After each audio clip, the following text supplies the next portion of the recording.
Do I have to go inside? It is Monday. Nope. It's Tuesday, January 3rd. I am back at school already. Winter break was way too short, but it was wonderful. And as much as I love my kids and I'm very excited to see them today, it was definitely hard to get back into the swing of things, if you know what I mean. Over winter break, I did a whole lot of nothing, which was wonderful. I got my nails done. I got rid of, I don't know if I showed you before. I don't think I did, but I had this green color that I tried. I tried something new for Christmas. Green, not my thing. So back to like a nice neutral brown. Got my nails done. I got a facial. I took a bubble bath. I read 2 books, Educated by Tara Westover and Part of Your World by Abby Jimenez, 2 very different books, but I enjoyed them both. I'm now reading Yours Truly, which was the Part of Your World number 2, I think. I just started it this morning, so I read some books, I got some new pajamas, and I just like lazed about, had game days, played board games, like truly just recharged, and it was absolutely wonderful. And I know the second I head in those doors, that recharge will be well over. I have to rearrange all my seating. I have to get all my copies ready for the new week. I am thankful that on the last day of school, I went kind of crazy. And like I was cleaning up and organizing everything. I got rid of everything Christmas, or anything holiday related. So that is all gone. I know my classroom is a nice clean slate, so I just need to get in there and get started. So it's time to rip the Band-Aid off. I did, of course, already stop at Starbucks. I was gonna make some sort of New Year's resolution about that, but then nope. I decided, why would I do that? That's not a resolution I want to stick with. So we are back on the Starbucks train. I'm happy to do it every day if I need to for the first year back. I hope you all had a wonderful break. I know some of you are still on break. Don't tell me about it in the comments because I will just be jealous. But let's get back and see what we are up to this week.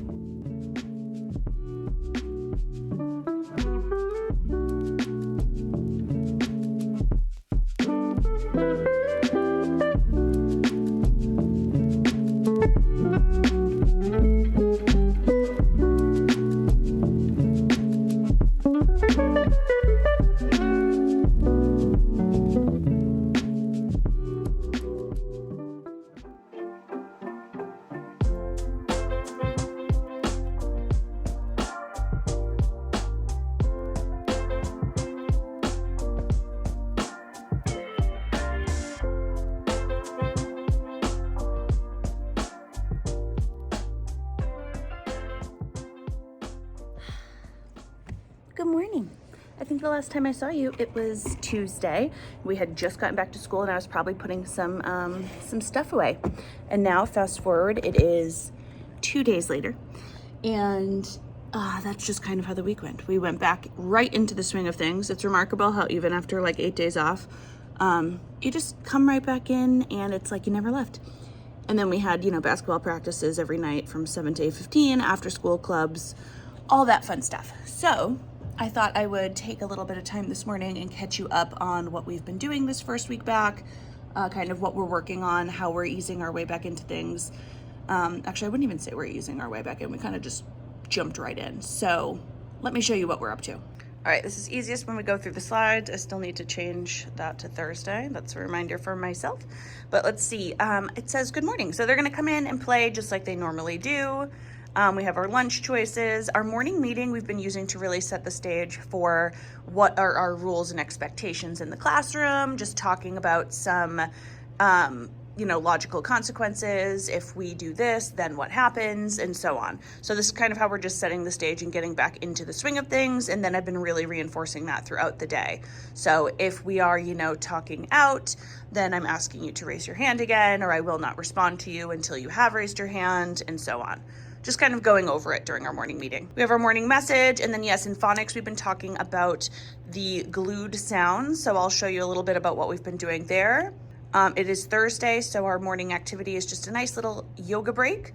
I found these little themed ones. This is a snowman yoga, so they'll do this morning for about 4 minutes. And then we have Haggerty and into phonics. So phonics, like I said, we are doing glued sounds. So we are reviewing A-N-G, fang, ang, I-N-G, ring, ing, O-N-G, song, ong, and U-N-G, lung, ung. And then we have some heart words that we're going to review today. So why, by, my, and try, or actually these aren't reviewed, these are all new ones. that go with the Foundations unit. So these are some new words we will do. We will read some of these sentences. Why is this here? I will have students practice reading it in their head. They'll read it out loud. I'll have students come up, we'll scoop it. Why is this here is probably just like one scoop. We could say, why is this here? We could scoop it into two. There's no real correct way to scoop as long as you are reading it fluently. So we'll practice that. Did you try my cookies? So we'll go ahead, did you try my cookies? This is illustrated by me. These sentences come from the Foundations unit. These are not mine. I would probably not use the word illustrated, but it's fine to, show it to them, and we have a little picture here. So this is illustrated by me. They'll read it, scoop it, read it aloud to the class. Then we will practice some dictation. Let me just grab from yesterday so I can show you. Yesterday we reviewed the glued sounds again. These are a bit tricky for students, of course. I put up the cards back here. So we already had our glued sounds all, an, and am, and now we have our 4 new ones, ang, ong, ung, and ing, added to our sound wall. We do the NG ones first, and then next week we will learn all the NK ones. So ank, onk, unk, and ink. So those will go underneath it.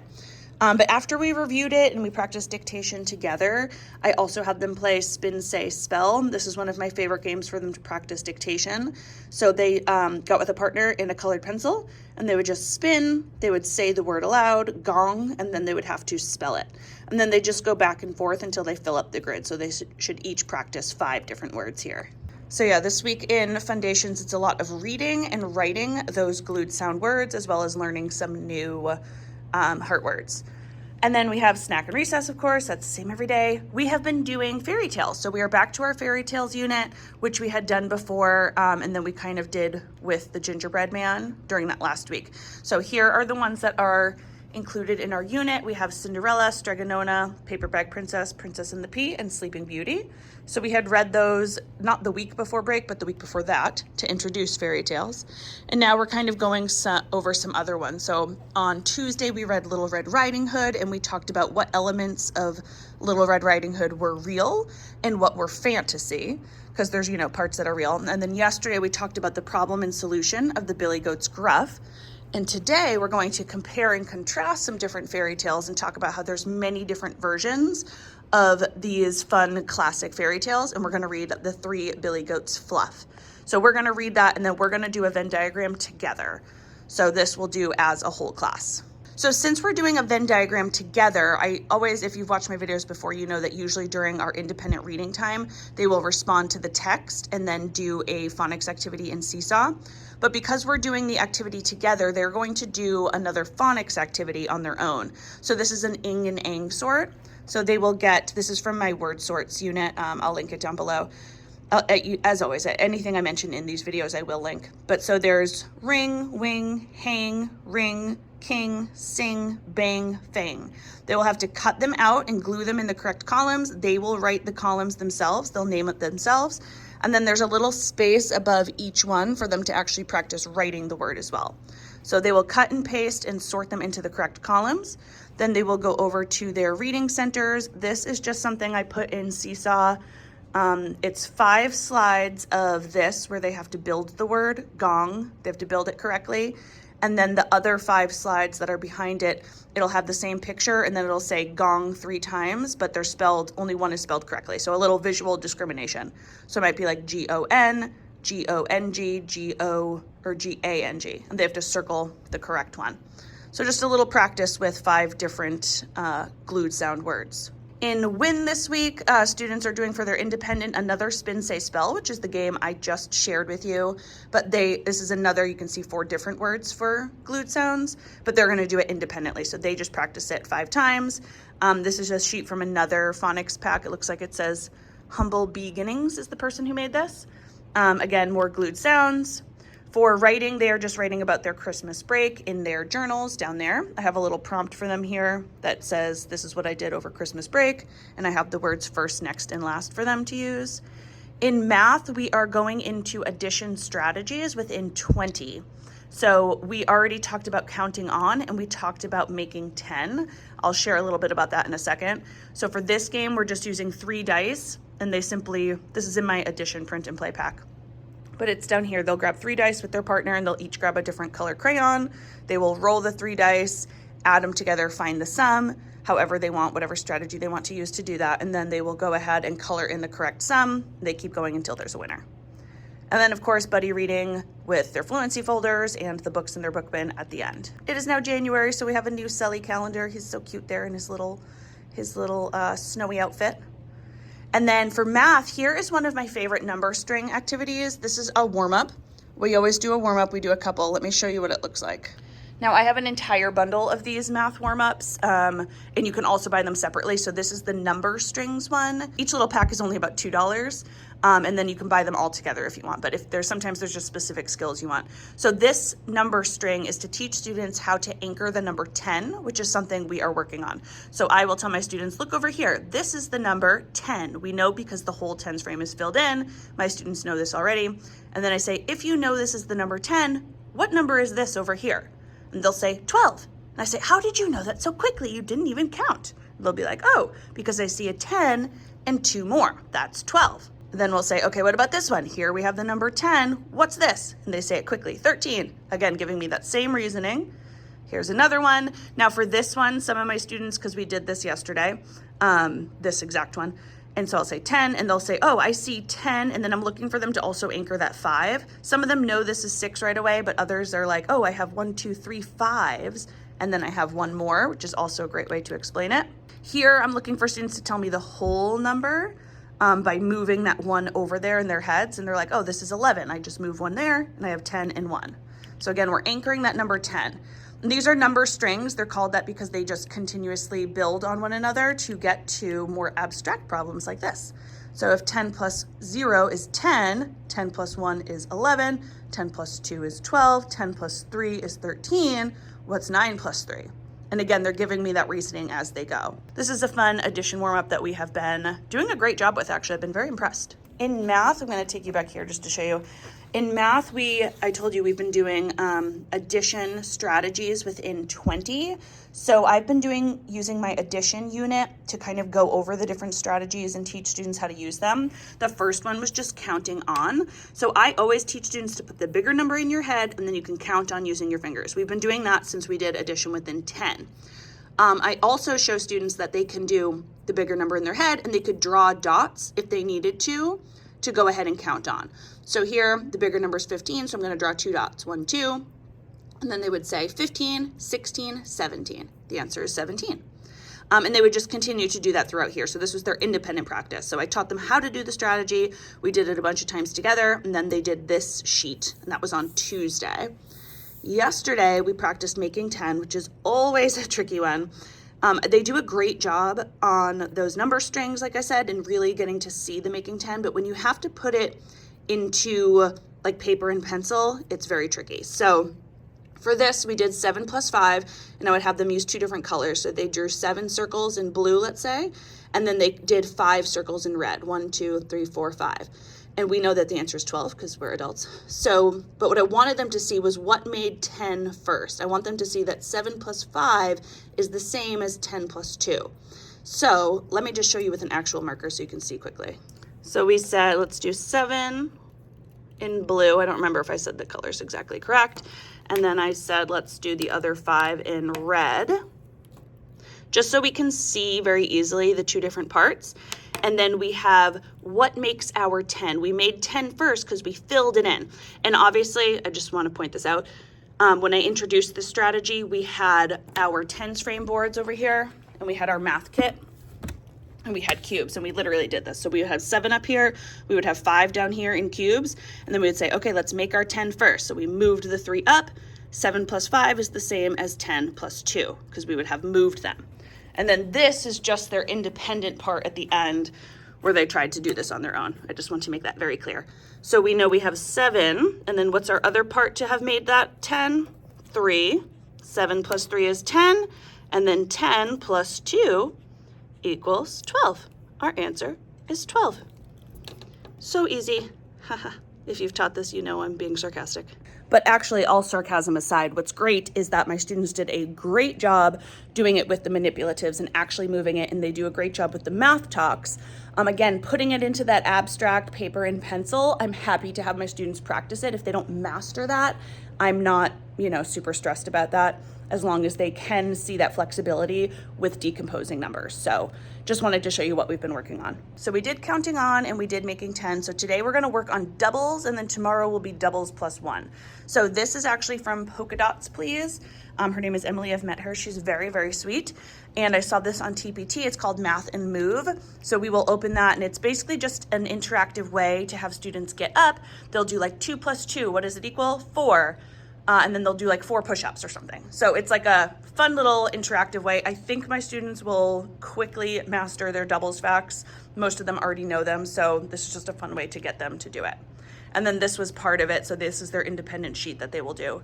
3 plus 3, 9 plus 9. They can use a number line if they need to, but I am looking for automaticity with this. Our special today is library. For writing, we are diving into opinion writing. So yesterday we talked about the difference between facts and opinions. So our warm-up is to write an opinion sentence. They did a pretty good job brainstorming opinion sentences. They said, popcorn is the best movie snack. I gave them they always go with like, it's the best, or it's my favorite. So I gave them a negative one. I said, popcorn is too salty. I think it's gross, or I forget what I said, but something like that. It's too salty and I don't like it.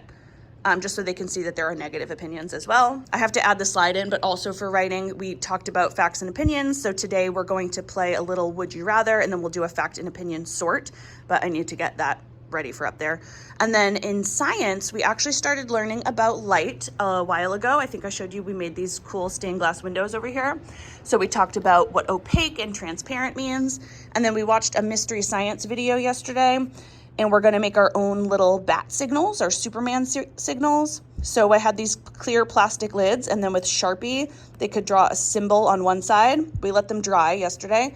And then today we're gonna copy that symbol over just to make it really opaque, because you can see there's lots of little translucent parts. And then we're gonna turn off the lights, and we will shine a flashlight through it onto the wall to see if our symbol will kind of display on the wall. I'll let you know how that goes. And then if we still have time, this is another, or actually this one was Generation Genius. That was that activity. And then if there's time, we're gonna go over the mystery science video. And if we don't have time for this, I will move it on to tomorrow. Whew, so that was just a roundup of what we have been up to this past week and kind of what we are working on. Like I said, I had mentioned, I think the week before, I was like, oh, we're gonna come back, we're gonna do a boot camp. And many people were like, oh, tell me about what this boot camp means. But that, not a real boot camp, that's just like my mentality, because we did so many fun things the week before vacation that I just wanted to get back to the basics. Again, spend that morning meeting time talking about the rules and expectations and all that fun stuff. And just also really make sure I'm enforcing it on a consistent and regular basis. So kind of my boot camp. The last thing I want to show you is I made some new task cards for addition within 20 that I'm going to add, and we're going to be doing them tomorrow during rotation. So let me just show you what those are. I need to add these to the bins, but we have true or false. When I'm doing task cards, especially actually in math or literacy, I like to make sure they include all sorts of different types of components. So we'll have concrete, we'll have representative, we'll have abstract for math. And then in literacy, we will have, phonics skills, phonemic awareness, we'll have encoding, decoding, and so on. So this one is true or false. They're going to use a marker. They have to build it. Here, down at the bottom, 5 plus 7, does it equal 11? Then they'll circle either thumbs up or thumbs down. And the next one we have is ducks in a pond. And this one, they're just looking at pictures here, and they have to fill in the equation. So this one would be 2 plus 6 equals 8. Again, these go up to 20. Here we have an abstract one, add and clip. In the middle, they have a sum, and they need to go ahead and clip all of the equations that equal 13. Next, we have our making 10. So this one, the other reason I like to do that independent activity that I told you I didn't care if they mastered, but I could find about, 4 or 5 students that did master it, or at least were able to work through it. And then I know that they can work on this activity, because this is obviously a more difficult one. So I know that that's the group I want to do these task cards when we get there. So we have 8 plus 4 equals what? So they're going to do the 8, break that 4 into 2 and 2, and then go ahead and write it up here. Of course, I'll show them how to do that. We have another add and clip, but this one, instead of finding all the sums, they'll just be finding one. 10 plus 4 equals what? 14. Here we have a hands-on one, build and add, where students will build stacks of cubes. So 2 here, 10 here. What does it equal? You put it together, equals 12. So I'm going to go ahead and get these organized right now, put them over in my task card container, and we will be able to do those tomorrow during our math rotations. All right, so that was just a quick little rundown. I need to get ready for a meeting I have this morning, and then tomorrow's already Friday. It's gonna fly by. So I will check in with you next week, of course. We have a 4-day week, and then because Friday is a teacher day, which we have professional development, I can tell you a little bit more about that next week. But I hope you enjoyed this video to kind of see what we are diving back into. I know some of you still had this week off, you lucky ducks. So you can see what we're doing and what you might want to implement in your classroom coming up in the next couple weeks.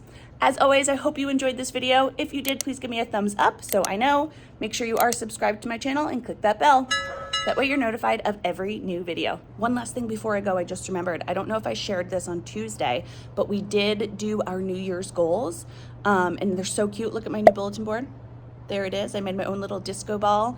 And I didn't have them do school-related goals. They could pick anything they wanted. So a lot of them were really, really cute, helping out with their families, eating fruits and veggies, staying healthy, learning how to swim, getting better at lacrosse, all these fun little goals that they came up with. So I just wanted to share that. That's our new bulletin board for probably until March. So we'll keep that up there. See you later.